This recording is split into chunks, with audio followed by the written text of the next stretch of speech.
Vaziyat og'ir, ichkarida gapira olmayman. Chiqib nima bo'lganini tushuntiraman. Hozir onaxon gapirmaymiz, olib kelib oling kamerani.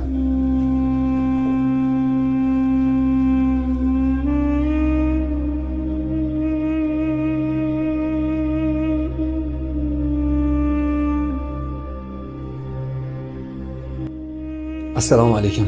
Azizlar, bemorimiz saraton kasalligiga chalinganlar, lekin o'zlari bilmaydilar. Zudlik bilan Hindiston davlatiga olib borishimiz kerak. Doktorlar bilan gaplashdik. Inshaalloh tajribaga ko'ra davolasa bo'lar ekan, 12 ming dollarni talab qilyapti. Hozirda 2,5 ming dollar pulimiz bor. Zudlik bilan bizga 10 ming dollar zarar. Onamizga yuzlanamiz. Assalomu alaykum ukalarim. Bunaqa qilib telefonda gapirish juda qiyin ekan. Bolalarim, qurbatlaring yetsa yordam beringlar. Men boshqa gapira olmayman endi.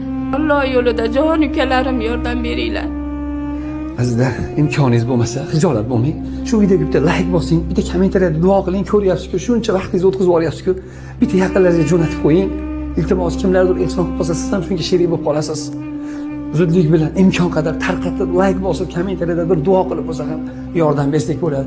Japus qilib joylanmasiz, bitta story qilib qo'ying. Alloh uchun deyaptilar. Nahot shunda ham biz befarq bo'lib musulmonlar qanday qarab turamiz?